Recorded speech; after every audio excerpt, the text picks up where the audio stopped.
May mga pagkakataon ba na pakiramdam mo kabayan, napapagod ka kahit wala ka namang ginagawa? Or yung tipong kumpleto naman yung tulog mo, pero pagkagising mo sobrang bigat pa rin ang pakiramdam. Parang may mabigat na enerhiya na umihila sa tahanan, may mabigat na enerhiya sa paligid. Sa negosyo, kwarto, sala, o kung saan ka madalas tumatambay kabayan. Hindi lahat ng dumi kabayan nakikita ng pisikal na mata. Hindi dapat malinis lang ang pisikal na espasyo, hanggang espiritual dapat kiniklens yan.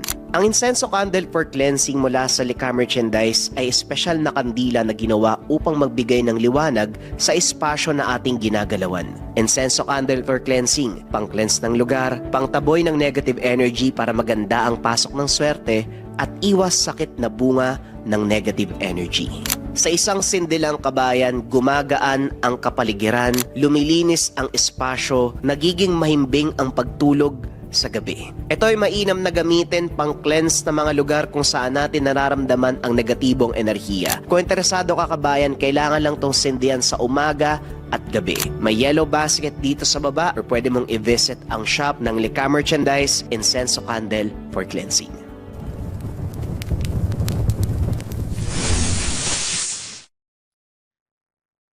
Ang kwentong ito ay hango sa totoong buhay. Mula ito sa isa nating kabayan na itago na lamang natin sa pangalang Ismael. Taong 1973. Dumagas, Iloilo. Lumaki si Ismael sa simpleng baryo na napapalibutan ng palayan at matataas na puno ng nyug. Tahimik ang kanilang lugar, malayo sa ingay ng syudad. Sa umaga maririnig ang ingay ng mga hayop, kaluskos ng hangin sa madahong palayan. Sa gabi naman, tila nagiging ibang mundo ang baryo. Madilim, tahimik, puno ng mga kwentong kababalaghan na madalas binabahagi ng matanda. 17 taong gulang si Ismael ng mga panahong yun. Isang payat, ngunit matipunong binata na sanay sa hirap ng buhay sa bukid. Mula pagkabata, tinuruan na siya ng amang si Rodolfo kung paanong magbungkal ng lupa, mag-alaga ng hayop, maging matapang sa anumang hamon ng buhay. Pero may isang bagay ang naiiba kay Ismael. Madalas itong nararamdaman na tila may nagmamasid tuwing gabi. Paminsan, habang naglalakad pauwi mula sa bukid, may mga aninong gumagalaw sa gilid ng paningin. Kapag nililingon, wala namang makikita sa paligid. Nung una, inakala nitong bunga lamang ng pagod ang mga napapansin. Hanggang sa isang gabi, nagbago ang lahat. Habang papauwi sa madilim na daanan, tanging liwanag ng buwan ang nagsisilbing gabay sa paglalakad. Tinatahak ang makitid na pilapil sa gitna ng palayan. May narinig na kakaibang tunog. Huminto ito sa paglalakad. Pinakiramdaman ng paligid. "Sino yan? May tao ba dyan?" Wika ni Ismael. Walang sumasagot. Ngunit makalipas ang ilang segundo, muli nitong narinig ang kaluskos. Kinakabahan man, hindi siya tumakbo. Sa halip pinulot nito ang isang matibay na patpat sa tabi ng pilapil. Hinigpitan ang hawak. Ilang minuto siyang nakiramdam sa paligid. Ilang sandali pa biglang may tumalon mula sa madilim na bahagi ng palayan. Isang lalaki. Ganun na lamang ang panlalaki ng mga mata ng binata nang makita ang kabuuang anyo ng nilalang. Gusgusin ang damit. Magulo ang buhok. Mga mata na nagbabaga sa dilim. "Anong kailangan mo?" Hindi sumagot ang nilalang. Bagkus dahan-dahan itong lumapit habang nakayuko ang ulo. Sa sandaling yun, nakaramdam si Ismael ng kakaibang kaba na hindi maipaliwanag. Paglapit ng lalaki, bigla nitong itinaas ang ulo. Doon nakita ni Ismael ang kahindik-hindik na mukha ng nilalang. Ang bibig nito ay puno ng matutulis na pangil. Napaatras si Ismael. Aswang. Tama. Aswang nga. Biglang sumugod ang nilalang. Mabilis itong iniharang ang patpat at buong lakas na itinulak palayo. Nagpagulong-gulong ang dalawa sa pilapil habang nag-aagawan ng lakas. Malakas ang nilalang, ngunit sanay sa hirap sa gawaing bukid si Ismael. Buong puwersang itinakwil ang aswang palayo. Kagad siyang tumayo at kumaripas ng takbo pauwi. Nang makarating sa tahanan, mabilis na kinalampag ang pintuan habang tinatawag ang ama. Tay! Tay! Buksan niyo po yung pintuan, pakiusap po! Pagbukas ng pinto, kaagad tinanong ng ama. Ano bang nangyayari sa'yo't nagmamadali ka? Wika ni Mang Rodolfo. May lalaking umarang sa akin sa palayan, tay. Akala ko residente sa lugar natin eh. Pero hindi po normal yung mukha. Matulis po yung mga pangil.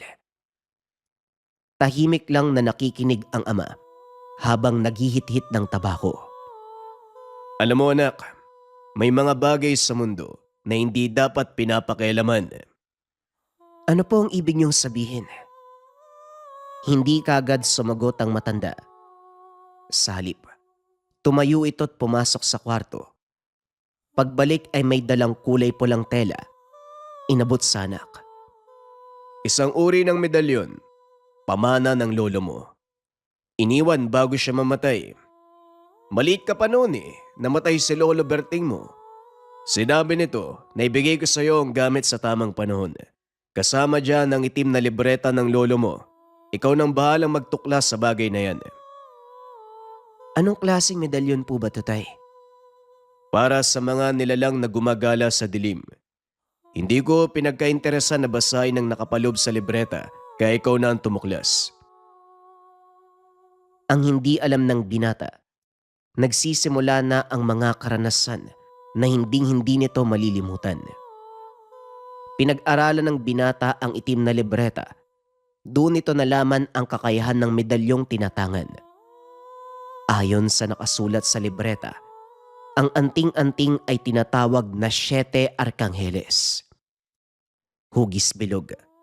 May krus sa gitna. Nakapalibot dito ang pangalan o simbolo ng 7 arkanghel. Sa gilid ng medalyon, may mga nakaukit na simbolo. Ang medalyon ay nagbibigay ng babala sa may-ari kapag may nilalang, maligno, o kung anumang may masamang binabalak sa paligid. Umiinit ang agimat, pumipintig na parang may sariling buhay. Nagbibigay din ito ng lakas sa nagtatangan kapag ito ay nasa gitna ng labanan. Ngunit ang delikado sa gamit na ito, kapag naidikit ang medalyon sa katawan ng isang nilalang na may sumpa, kagaya ng aswang o iba pang halimaw, unti-unti nitong tinutunaw ang kapangyarihan ng nilalang hanggang sa ito ay manghina. Doon sinimulan ni Ismael ang mag-aral ng lihim na karunungan. Wala itong guro o tao na nagturo sa kanya kung paanong gagamitin ang medalyon. Bagkus inaral nito mag-isa ang lahat. Pasimpleng tinutulungan ang mga taong nangangailangan. Naging masaya ang ama sa ginagawa ng anak. Hindi nagtagal, napansin ng mga taga-baryo na dumadami ang mga kakaibang pangyayari sa lugar. May mga hayop na natatagpo ang patay sa umaga. Mga taong nagkakasakit ng walang malinaw na dahilan. Unti-unting kumakalat ang mga bulong-bulungan na may aswang daw na gumagawa ng mga bagay na yun. Isang gabi, may kumatok sa kanilang pintuan.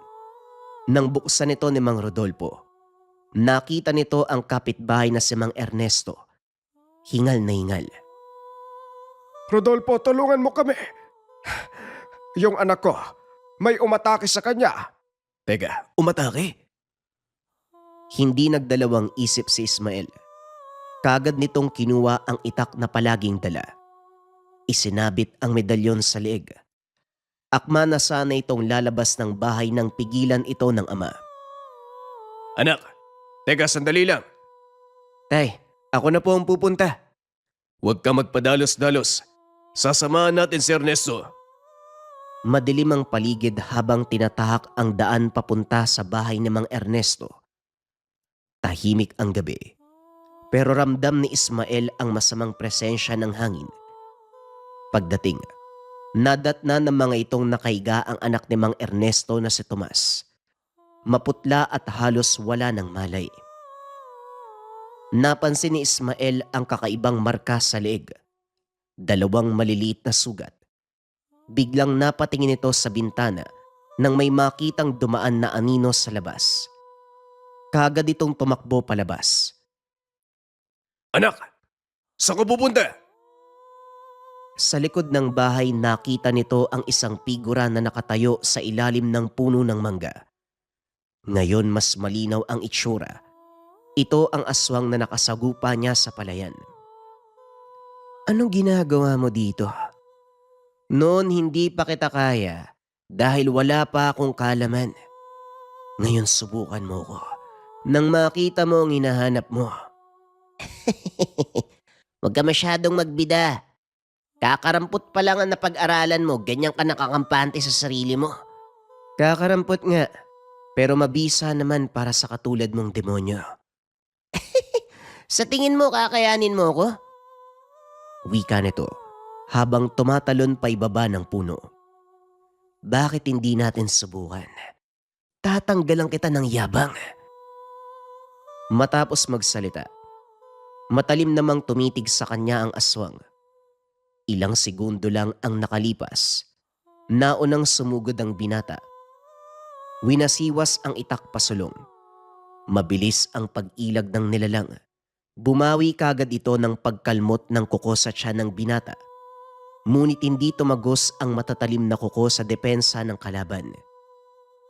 Gulat na napasapo ang binata habang namamangha sa nakita. Wala man lang siya ni katiting na galos, maliban sa napunit na damit. Nagpatuloy ang paglalaban ng dalawa. Hindi inaasahang napaibabawan ni Ismael ang aswang. Nahawakan nito sa leeg. Habang nakadagan, akma pa sanang kakalmutin ng nilalang ang leeg ng binata.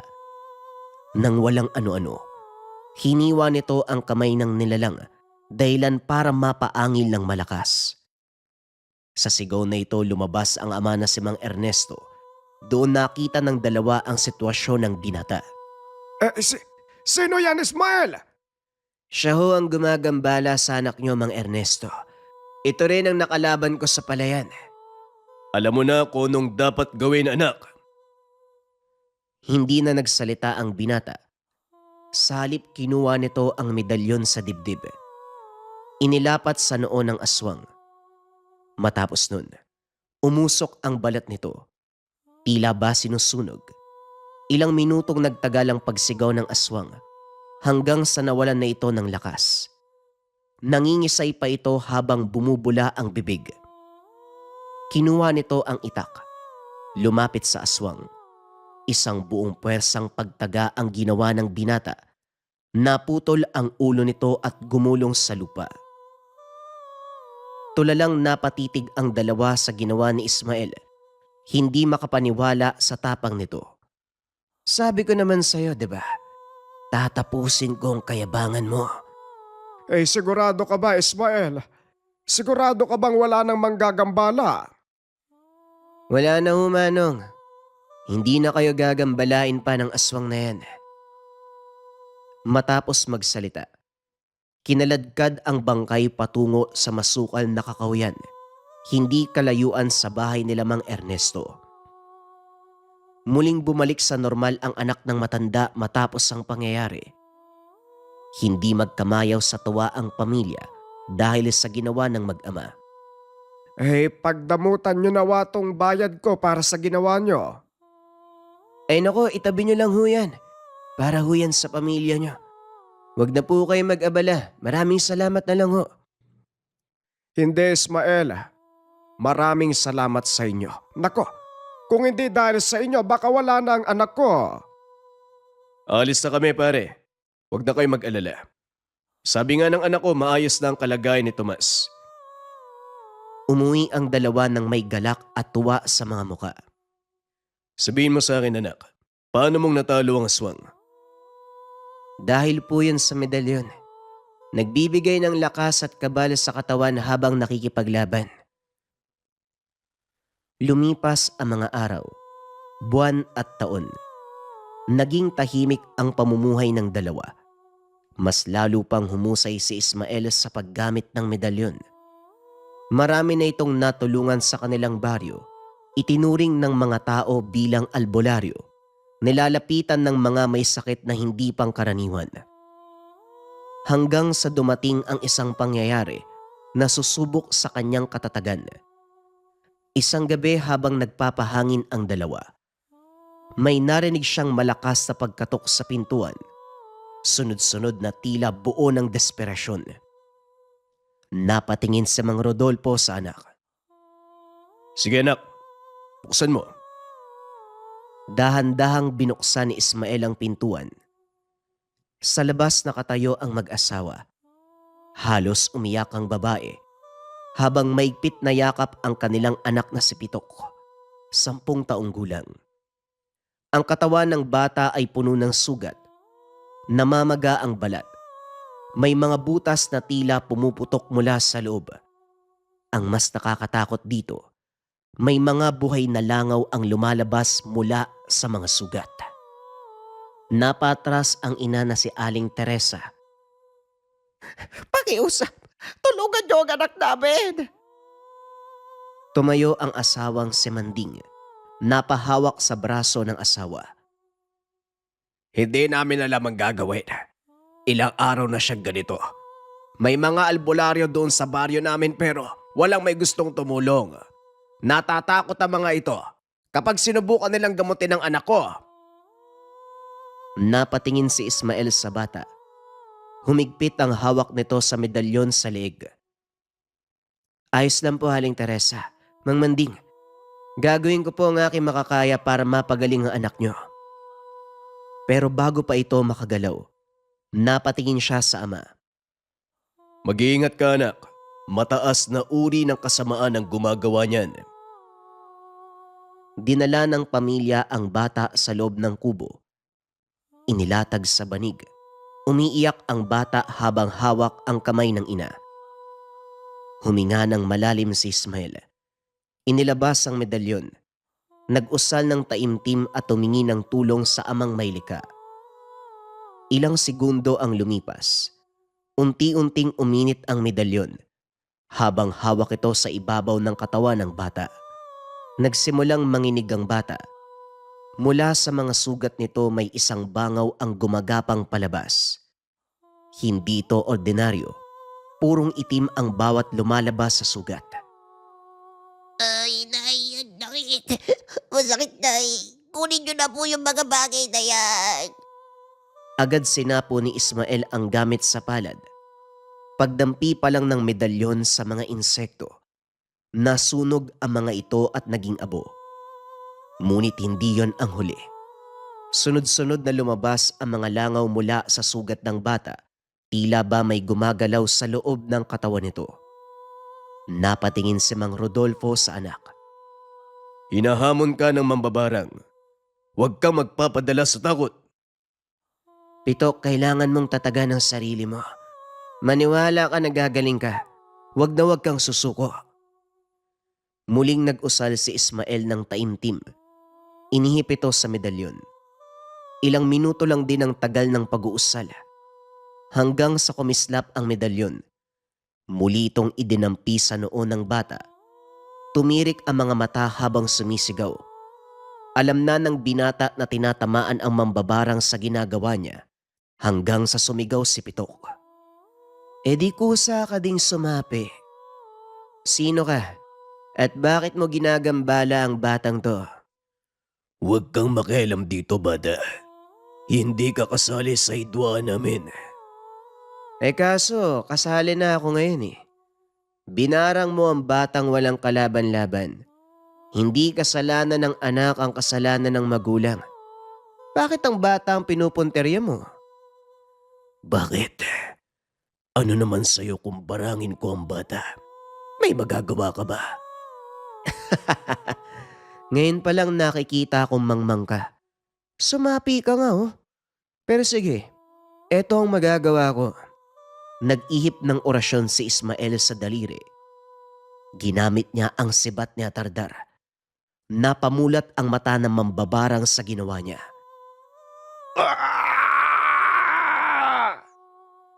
Kung hindi mo aalisin ang barang sa bata, pati kaluluwa mo susunugin ko.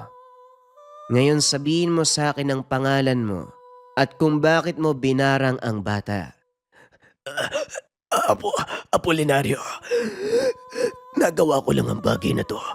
Dahil may gusto kong makuha sa ama ng bata, aalisin ko na parang pakiusap. Huwag mo nang ilapat sa akin ang daliri mo. Aba kanina lang ang angas mo magsalita. Bakit ngayon parang sisiw ka na?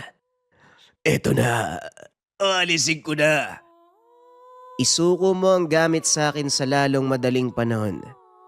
Kapag hindi mo na isuko sa akin ang gamit mo, ako mismo ang pupunta sa bahay mo. Papatayin kita sa harap ng pamilya mo. Habang unti-unting gumagaling ang bata, napaupo si Mang Manding sa isang sulok. Nanginginig pa rin ang kamay. Napansin naman ito ng binata. May hindi ka pa ba sinasabi sa akin, Manding? Kilala ko na ang taong bumarang sa aking anak. Nakaalitan ko siya ilang araw na nakalipas. Si Apolinario. Bakit kayo nagkaroon ng alitan? May maliit akong taniman ng tubo sa gilid ng baryo. Matagal nang gustong bilhin na Apolinario ang lupang yon. Pero sa bawat alok niya, tumatanggi ako. Hindi ko binibenta ang lupa dahil doon kami makakakuha ng kabuhayan ng pamilya. Nung nakaraang linggo pumunta siya sa bahay Nagdala ng pera. Tinanong niya ako kung sigurado na daw ako na hindi ibebenta ang lupa. Sinabi kong hindi. Pagkatapos nun nagbago ang mukha niya. Ayaw na daw akong kausapin. Matututo daw akong makinig sa sumpa. Kinabukasan, ayun na. Nagsimula na ang lagdat ng anak ko. Naiintindihan ko ang sitwasyon mo, Mang Manding. Hindi niyo kasalanan na nangyari. Huwag kayong mag-alala. Nasa mabuting kalagayan na ang anak niyo. Maraming salamat sa iyo, iho. Naging mabuti na ang kalagayan ng anak ko dahil sa iyo. Magbabayad pa sana ang Ginoo, pero hindi ito tinanggap ng binata. Lumipas ang ilang araw matapos ang gabi ng matinding sagupaan ng binata sa mambabarang. Tahimik na muling bumalik ang buhay sa baryo. Ang mga magsasaka, nagbalik na sa kanilang bukid. Ang mga bata ay muli nang naglalaro sa mga daanan. Ilang araw lang din ang lumipas. Bumisita si Apolinario sa bahay ng mag-ama. Isinuko ang lahat ng gamit nito. Nangako magbabago at hindi na rin hinangad ang lupa ni Manding. Samantala ang batang si Lito ay tuluyan ng gumaling. Ang mga sugat sa katawan ay humilom. Ang dating maputlang muka ay muli nang napalitan ng sigla ng isang batang walang iniintinding takot. Isang hapon, muling dumalaw ang mag-asawang Manding at Teresa. Nagpasalamat sila kay Ismael. Hindi ako ang dapat niyong pasalamatan. Mas mataas ang kapangyarihan na gumagabay sa akin. Bagyang tumango si Mang Rodolfo mula sa kinaupuan. Tahimik nitong pinagmasdan ng anak. Simula na mangyari ang laban sa mambabarang, napansin ng matanda na malaki ang naging pagbabago sa buhay ng anak. Isang gabi, habang nakaupo si Ismael sa labas ng kubo, pinagmamasdan ang madilim na palayan. Lumapit si Mang Rodolfo. Alam kong may pagsubok pang darating sa buhay mo, anak. Sa buhay natin, ang laban na sinimulan mo, laban na matagal nang pinapasa ng ating angkan. Ang lolo mo ay isang malakas na albularyo. Sa'yo niya pinamana ang gamit at ang karunungan nito dahil wala sa akin ang katangian na kanyang hinahanap. Pero huwag kang mag-alala, tutulungan kita sa bawat laban na haharapin mo. Opo, tay. Maraming salamat po dahil nariyan kayo. Nang sandaling yun, naunawaan ni Ismael ang isang bagay. Ang mga labang kakaharapin sa inaharap ay hindi lamang laban para sa sarili, kundi laban para sa lahat ng taong walang kakayahang ipagtanggol ang kanilang sarili, laban sa mga kapangyarihan na nagmumula sa dilim. Sa pangkasalukuyan, albularyo pa rin si Ismael. Makikita sa katawan nito ang mga bakas ng mga napagtagumpayang laban. Bagaman pinaglumaan ng panahon ng katawan, hindi may tatanggi ang kisig, malakas na espiritual na aspeto. Patuloy pa rin ng gagamot kahit may edad na. Naghahanap ng disipulong karapat-dapat para sa kanyang tangan na medalyon ng 7 Arkangeles.